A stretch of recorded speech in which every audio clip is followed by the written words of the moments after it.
The story starts and we are introduced to a young girl who is busy preparing breakfast in her home.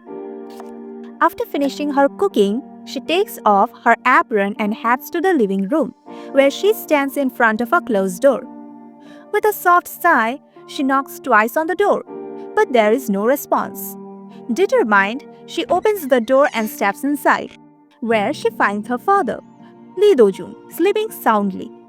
She approaches him and whispers in his ear, urging him to wake up because he will be late.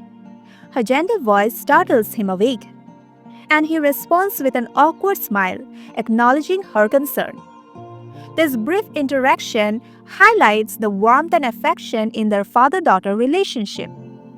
The narrative then shifts to Lee Do-jun, who reflects on a significant event that occurred 2 months ago, a father-daughter contract that has changed their lives.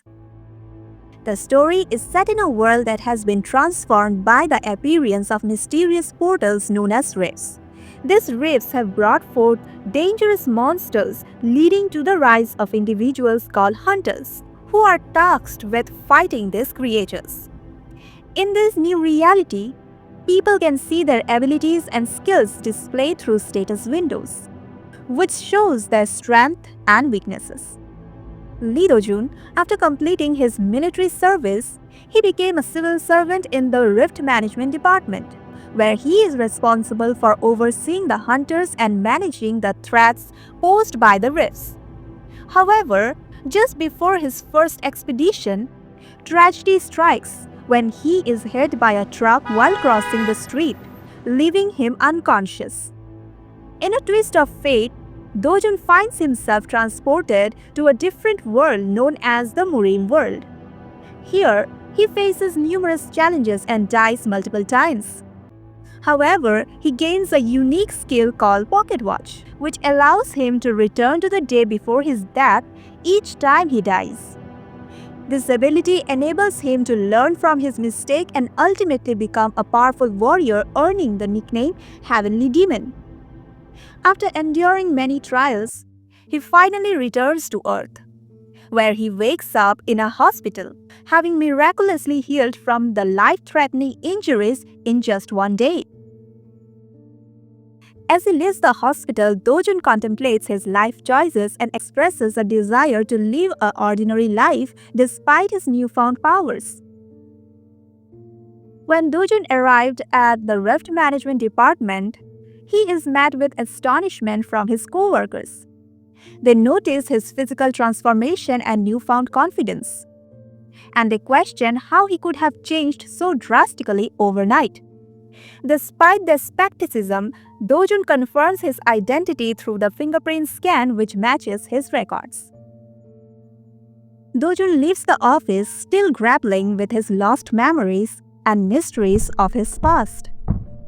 He arrives at his home, unsure of the password to enter, and hesitantly knocks on the door without any expectation. But unexpectedly, a young teenage girl opens the door from inside. Fast forward to the present. The atmosphere is tense and sullen as Do-jun grapples with an unexpected and bewildering situation. He sits across from Sol-yoon-hee, who has just revealed that she's the daughter of his deceased brother and his girlfriend. The gravity of her claim weighs heavily on him, especially since he has only recently returned to Earth after a long absence and is still trying to adjust to his new reality. Sol-yoon-hee, visibly anxious, confirms that after the tragic accident that took her parents' lives, she has nowhere else to go. Do-jun, however, is overwhelmed by the prospect of taking her in, especially given his own circumstances. He has just been released from the hospital after an accident and is struggling with amnesia. He questions her about her family, only to learn that she's an orphan, which deepens his sense of responsibility but also his reluctance. As they converse, Do-jun notices a plate of omurice that Sol-yoon-hee has prepared for him, a gesture that highlights her eagerness to connect and care for him. Despite her efforts, Do-jun firmly states that he cannot take her in, citing his amnesia and the chaos in his life as reasons. So Yoon-hee, however, is persistent and proposes a contract. She will live with him and take care of household chores in exchange for shelter until she can move into the dormitory at the National Hunter Academy in 3 months. Dojun is taken aback by her suggestion but begins to see practicality in it. He realizes that having someone to help him navigate daily life could alleviate some of his burdens, especially since he has been out of touch with modern living after his time in another world.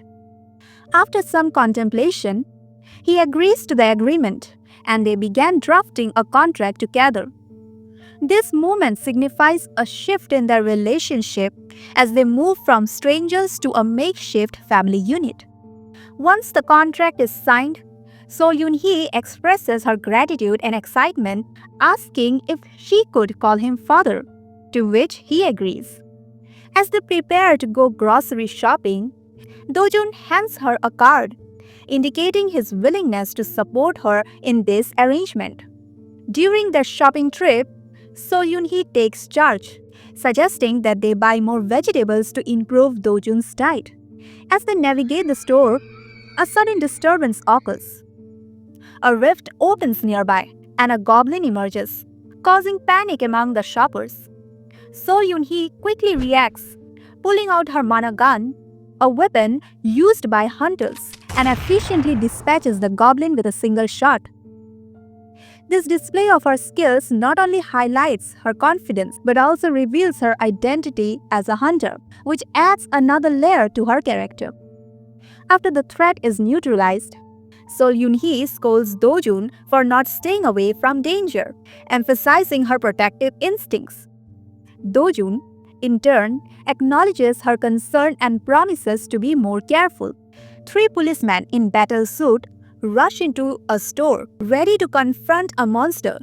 However, they quickly realize the situation is under control when they see the body of a goblin and a hole in its head. One of the officers approaches a man named Do-jun and asks if he was the one who killed the goblin. Do-jun shakes his head and instead points to a teenage girl, So Yoon-hee, saying, "It was my daughter." The police are not surprised that a girl could defeat a goblin, as many people can awaken abilities through mana stones. The officer asks So Yoon-hee for her identification, and she provides her student ID as she is still in middle school. The police informs her that she will receive a reward for her bravery, which includes money for the goblin's corpse and an additional reward for protecting citizens. Do-jun encourages Yoon-hee to share her bank account number for the reward, and after some hesitation, she does.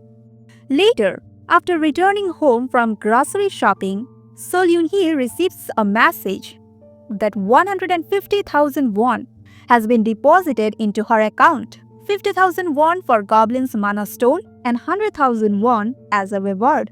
Do-jun is impressed by the amount and wonders if Yoon-hee still needs him if she can earn money hunting monsters. However, Yoon-hee explains that this is a rare occurrence and that hunting monsters is not easy or safe for someone like her, who is not yet a registered hunter. Yoon-hee shares that she will soon attend the National Hunter Academy, where she hopes to become a hunter.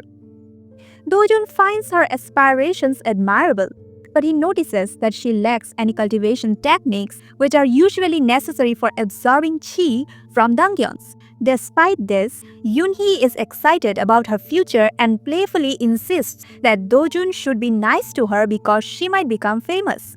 The next morning, Do-jun wakes up early and finds Yoon-hee cooking breakfast. She expresses relief that he has a safe job at City Hall and she wants to keep her family safe. At work, Do-jun is greeted by his colleagues, who are concerned about his well-being after his recent ordeal. He struggles to remember his previous work tasks, but is determined to fit in and take on his responsibilities, even if it involves exploring dangerous rifts. A taxi was crossing the Cheonho Bridge, carrying 2 important characters, Chaeji and Do-jun. Chaeji glances over at Do-jun, who was sitting next to her. muttering to himself as he stares at a pile of papers. She was still trying to wrap her head around the events that had just unfolded just 20 minutes earlier. Earlier in the day, Dojun had faced skepticism from his colleagues at the city hall. Kwon Hyuk-so, one of his co-workers, had been trying to convince everyone that Dojun deserved a chance to be a part of the team again. Despite his recent struggles and the fact that he has just come out of the intensive care, the atmosphere in the office was tense, with many employees avoiding eye contact as Kwon spoke passionately about Dojun's potential. Kwon Hyuk-so stood up for Dojun, admitting that he had initially seen him as a burden but now recognized his efforts to improve. He handed Dojun a document titled Transfer of Rift Exploration Operation, signifying that Dojun would be taken on a new role. The chief of the department reluctantly agreed, and the atmosphere shifted as everyone began to accept Dojun back into the fold. After leaving the office, Dojun and Chaeji headed to their destination, a park in Myeongil-dong, where an F-class rift has appeared. Chaeji, a contracted hunter, was excited but also nervous. She opened her suitcase, revealing her armor and weapons, which amazed Dojun. He admired the technology that allowed her to transform a small bit into a full-body suit.